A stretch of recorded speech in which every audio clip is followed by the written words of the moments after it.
Good afternoon. My name is Sascha, Dovenbarger. I am a business analyst at IT. I work in technology, but one of the areas that I work with is the recycling group. So I graduated from UC last year, actually, in economics. And so today we're going to talk about recycling. So 50 billion plastic water bottles were used in the U.S. last year. Has anybody used a plastic water bottle sometime today? Yeah. Yeah, I'll go in the recycling bin. Good. Well, today we're going to talk about recycling and its impact, how it works. But we're going to be focusing today on a material that we all use almost every day, which is plastic.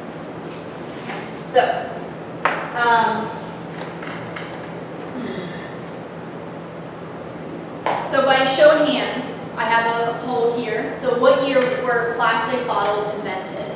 Was it 1947? 1961? 1973? Okay. So the answer is actually 1947. So materials were used more wisely during World War II when raw materials were in short supply. After or post the war years, conservationism faded. That's when we started to become more of a disposable society. Artificial plastics became inexpensive, widely available. So that was the start. So we started creating plastics. We started dispersing them, and we started consuming the things that were inside plastic water bottles. But what happens at the end of a plastic water bottle's life? There are three things that can happen to it, and that I'll go into. It can go into the ocean, okay? It can go into the landfill, or it can go to a material recovery facility, which is the start of its recycling.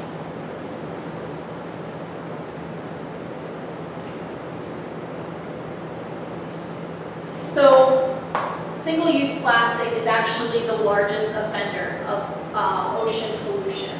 How does it get to the ocean? Well, the litter, it's primarily caused by litter, which is carried by wind and rainwater through our drains, into our streams and our rivers, which eventually makes its way into the ocean.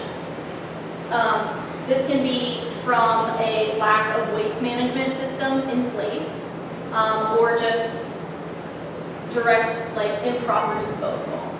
But the littering can happen directly, but it could also happen just over piled trash cans. And plastic is so light, it can just get carried away by the wind or rainwater if it's storming.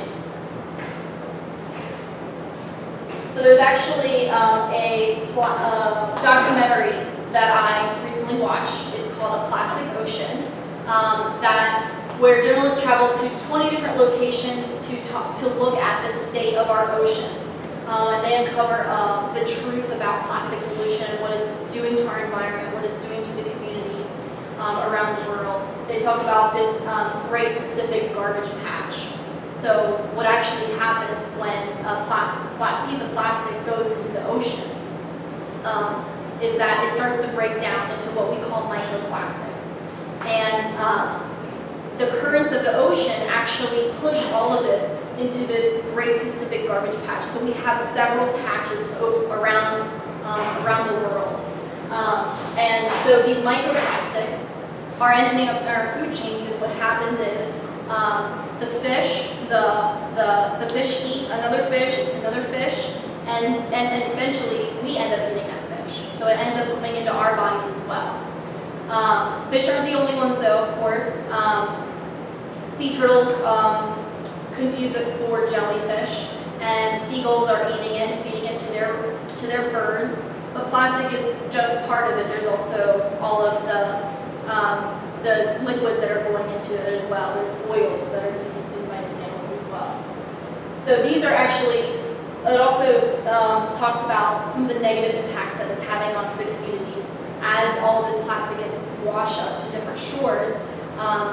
And with a lack of a waste management system, these people have intoxicated water supply now, and in an effort to get rid of this plastic, they end up trying to take it and they try to burn it.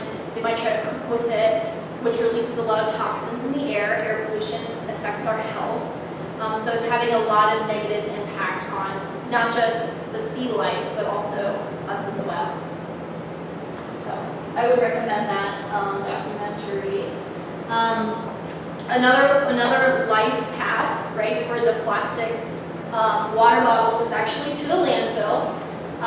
So at Rumpke, we actually accept 10 to 12 tons a day of trash into the landfill that's in Coleraine. That's probably going to be open for another 40 years. For plastic water bottles specifically, it takes 450 to 1,000 years to decompose in a landfill. But by chance, if it makes its way to a material recovery facility, what percent of plastic water bottles is recycled each year in the U.S.? So from that 50 billion that we consume, what percent of plastic water bottles is recycled each year in the U.S.? Show of hands who thinks it's 13%, 23%, 43, 63, 43, 63. So the answer is actually 23% of, and this is just water bottles. So out of 50 billion, that means roughly 12 billion water bottles make its way to the material recovery facility. That's a lot of water bottles. First of that we consume, but then the number that doesn't make it to the MRFs is what material recovery facilities short. Yeah, come ahead and fill in the front because I have the audio. It'll be a little hard to hear. So last place a water bottle could make its way to is the material recovery facility, which also abbreviated to MRF. And there are a couple different ways that it could get there. Curbside program, that's how you start recycling from home. Everything goes into a single stream, gets picked up by a recycling truck, and it transports it to a MRF. Okay. So we also have drop-off centers. You'll see those in maybe grocery stores or retail stores, for that matter, where you can drop off your recyclables and you can self-sort it yourself. So, and then you have buyback centers. These are less prevalent in this area for plastics, at least. You might see them in New York or maybe even in Europe, where you can take your bottle that you've used, you can put it into a machine, and it'll actually pay you 5 cents back for returning your plastic water bottles. The state of Michigan does that. Or the state of Michigan. Yeah. Well, Indiana. I'm a grocery chain. Aldi is I was just thinking, so Aldi is actually a German grocer, and they do that in Germany, but I don't think that I've seen Aldi's locally have buyback initiatives like that. So, but buyback centers can also be used for metal scrap. So your scrap yards where you take old pieces of cars and take it to sell to them. So once taken to a material recovery facility, the materials are pre-sorted by materials. So what happens is the truck will dump it onto a large floor, and then all of the material gets put onto a conveyor belt. And initially, the trash will get sorted. So anything that's not recyclable will be hand-picked by humans to get that out. And then the rest of that material will start to flow through all of the conveyor belts that you saw in the previous picture. You'll have glass sorting rollers where the glass will get, and they'll start to get broken down into little bitty pieces. Then you'll have fiber sorting lines where we use infrared sensor technology to detect if it's paper or cardboard. And then there's also container sorting lines for steel and plastic. So then once that happens, the material is packaged into bales, large bales, which are then sold to facilities that specialize in recycling those materials. It can get exported, it can be local, there's a lot of different type of facilities that accept this type of material, and then they process it and then sell it to be used again in our markets. So And you can take a tour of the recycling plant here, and it's really cool if you've never done it. that's right. Yeah, I would encourage you all at the MRF. It's in St. Bernard. Yeah. Yeah. They'll do public tours, so you can come in, you'll get some earphones, and they'll talk a little bit about how the materials flow through the MRF. It's very informative.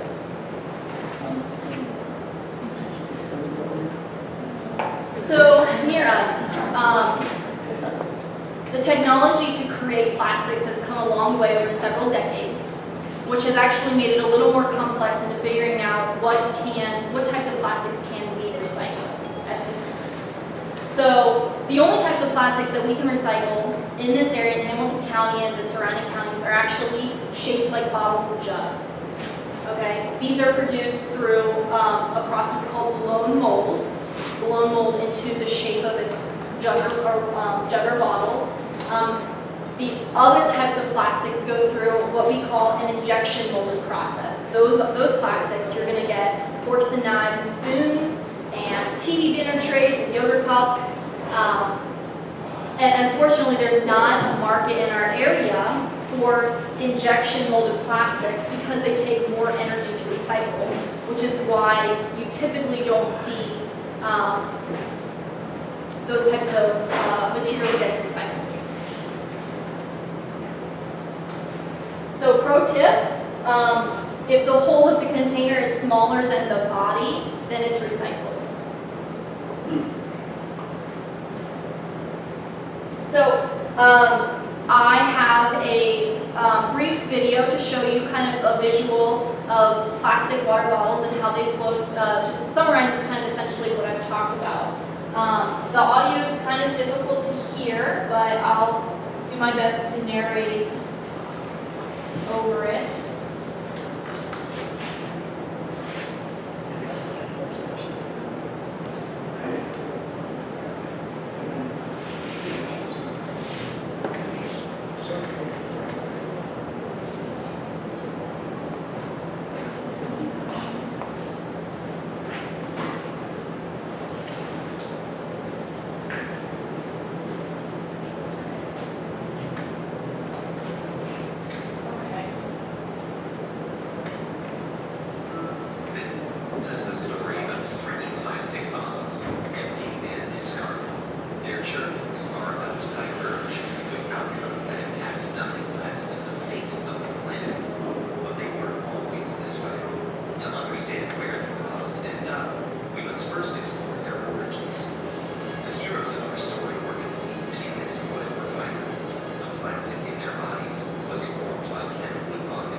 Talking about how the plastic started to get created from these world refineries, created into pellets and then melted into this mold here. These plastic shaped jugs or bottles.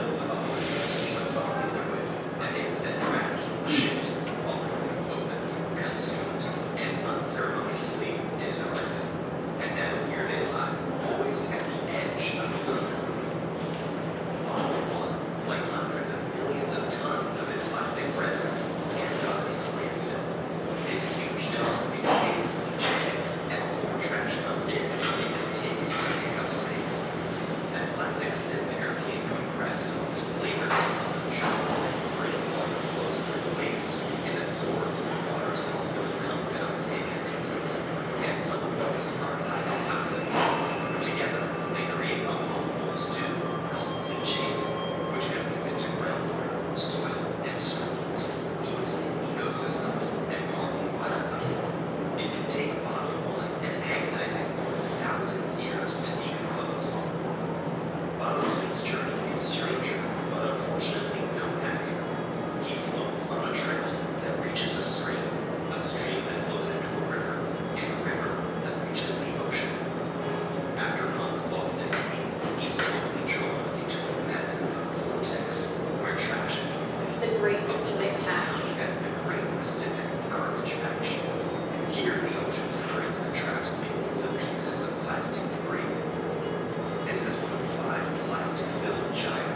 that was the life, another supplemental visual of the life of a plastic water bottle, of going to the ocean or the landfill.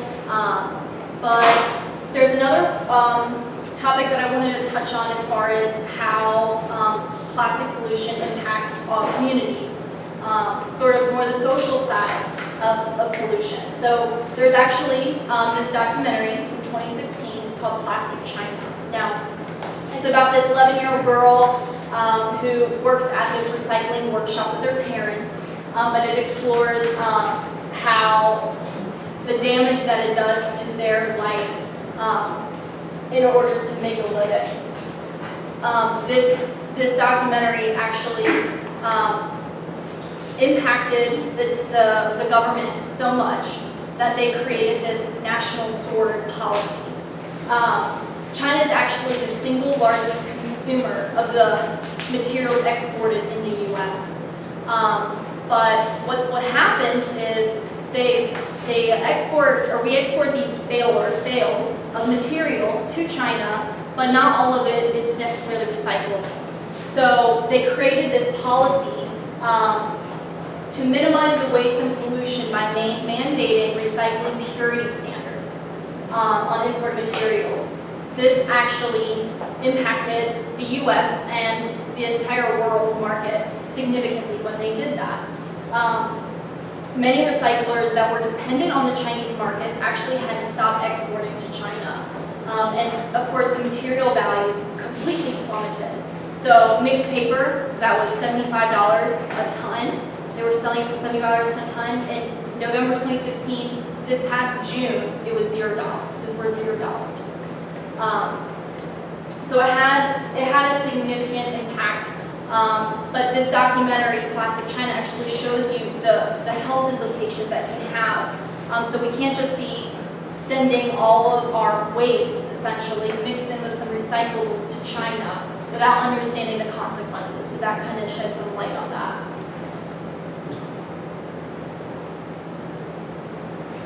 Recycling actually presents a minor improvement over landfills, though.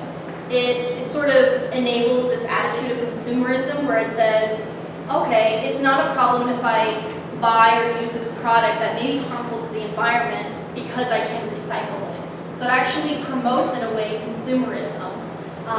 The ultimate solution to this, so that things don't end up in the ocean or we're not sending trash to different communities away from ours, is to essentially buy less stuff.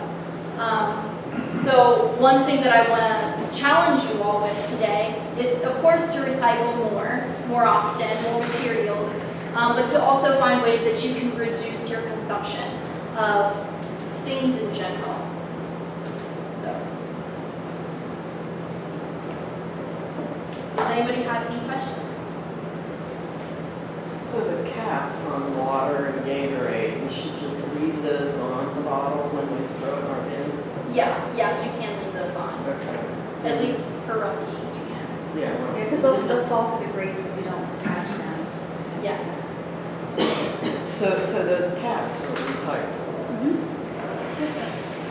Yes, they are. Okay. And you're supposed to look for one or two on the bottom of places. So we're focusing less on the numbers that are on the bottom of plastic, simply because there's, again, with the technology of plastics and how they've been created, there's just different ways that we can break that down. So even if it has a specific number for recycling in this area, anything that looks like a bottle or a jug.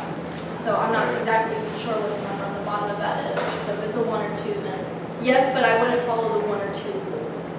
I would just follow does it look like a bottle or a jug? So it's the process of blown, Exactly. that's easier to recycle. Yes. It's easier to break down. Are corks and wine bottles, are those recyclable? No. I would take materials like that, even like the yogurt cup containers, to a specific drop-off program center for something like that. But unfortunately, with your curbside recycling in Hamilton County, your surrounding counties here, you cannot recycle it once. And there's a store in Pleasant Ridge near Norwood that's helped scrap it up, and they accept supplies that can be art supplies, craft supplies, and they'll take things like corks or things like that that kids will use for art supplies. So if you have random like baby food containers or things like that you don't know what else to do with, you can always donate it there. Yeah. I mean, there's a lot of things that you can take to drop-off centers. Like I know there are like electronic recycling events, waste events, but those are controversial, and like if it's doing more harm than good, just because of you have to break down and take out everything, so it takes a lot of manual labor to do that, and then finding somewhere to sell it, and then to process it. So There is a place to recycle corks, and they make like shoes out of corks and that, but I forget where you have to contact. But they will, the article said they will actually pay for you to send it. You know, like give you the postage or something. I don't know, I haven't done it yet. I just get bags of corks, I haven't done it. But I guess you can find that out on the internet. Any places around here take batteries? Obviously you. Batteries The Plus. Batteries Plus, although you have to pay. By weight. Yeah, you have to What's pay it called? for that. Batteries Plus? Batteries Plus? Okay, and then for a small fee, they'll take one? Take them for you? Good. You know what they do? Best Buy and stuff, they don't have the big recycling things in the front, they're all different. Can they be recycled? Yeah, well, they just want to do something. Yeah, that's what I was wondering what they did. yeah. Not only they recycle, but they safely dispose of them because there's so many harmful chemicals in them. And one of the things that the worst that happens a lot is people throw in batteries, and then because of all the paper and the cardboard, there's lots of fire. The Rumpke Moore actually, had to be rebuilt because there was such a huge fire a few years ago. Ban batteries. Yeah. Well, I know we're very, I lived in Great Britain growing up, but you can't even buy one anymore anymore, of course, it's all screw top. It's just, that's the way they live, and they don't do, you can get plastic bags at the grocery store, and they charge you per bag, it's like 10 cents a bag, and so everybody just brings their own. And I think they're up in, our friends last time over here, with like 4 different recycling bins now. You've got your compost, your this, your that, there's like 4 different ways they have to bring their garbage out to the curb for pickup and stuff, so. I don't, we don't buy cords, we always buy those at the street shops now. Yeah. But you can recycle those, just get rid of the cords and then.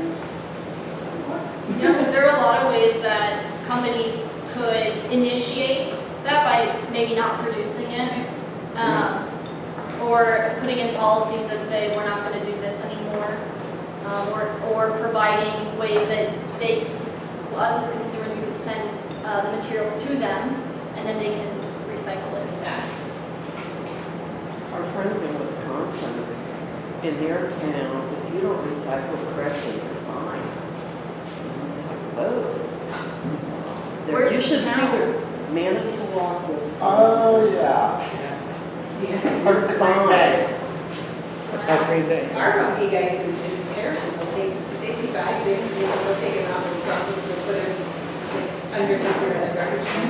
They take Well, you the could plastic take bags out. those plastic bags. Back to Kroger's, Target, a lot of. I think some people just stick them in there because, they're like, oh, well, we'll do something with them. Yeah. But they don't throw them. I haven't know, it was a mistake of throwing one in there once that have recycling in it. I Recycle the plastic bags, Plastic so bottles, they I actually get through it in and It's I call it. The plastic bags are actually harmful for the MRFs because it gets stuck in the machines. And they'll have to turn it off, fix it, and then continue on. So, but a good alternative, right? If you can avoid a plastic bag, is to get a reusable bag. So then what do they do with all those plastic bags? So there is, Those drop-offs that are like in Kroger's and whatnot. well, once it gets to the MRF, materials that can be recycled are sorted, but anything that is not is essentially sent to the landfill then. So that's what happens. Because, imagine these plastic bags aren't just coming in as like one pile necessarily, they're getting mixed in with other garbage and other recyclables. So anything that gets sorted out is essentially sent to the landfill then.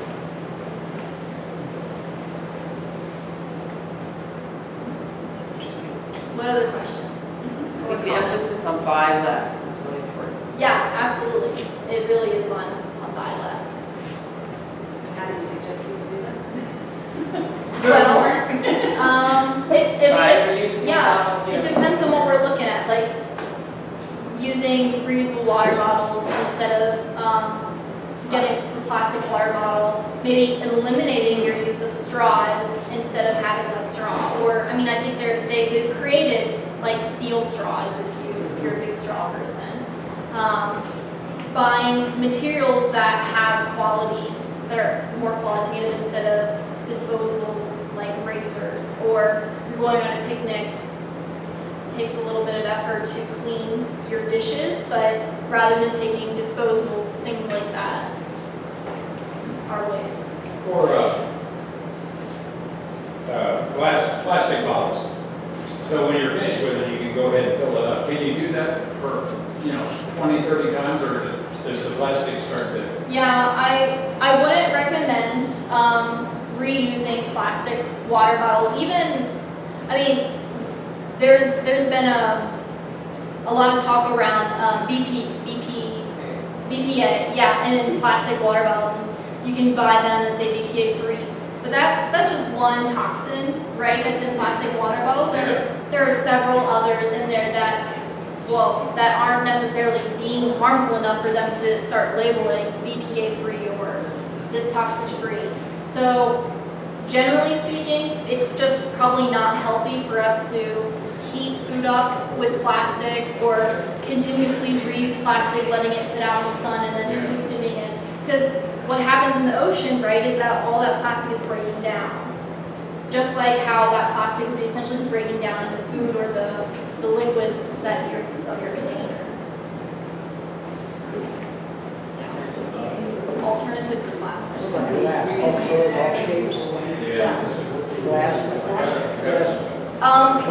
what glass? You couldn't do like light bulbs, but any glass like spaghetti jars or spaghetti sauce jars and Wine. yeah, wine. Yeah. You leave it in the sun. Bacteria and stuff. What else? Any other questions? Interesting. Thank you. Thank you. Thank you all for coming. Enjoy the rest of your day.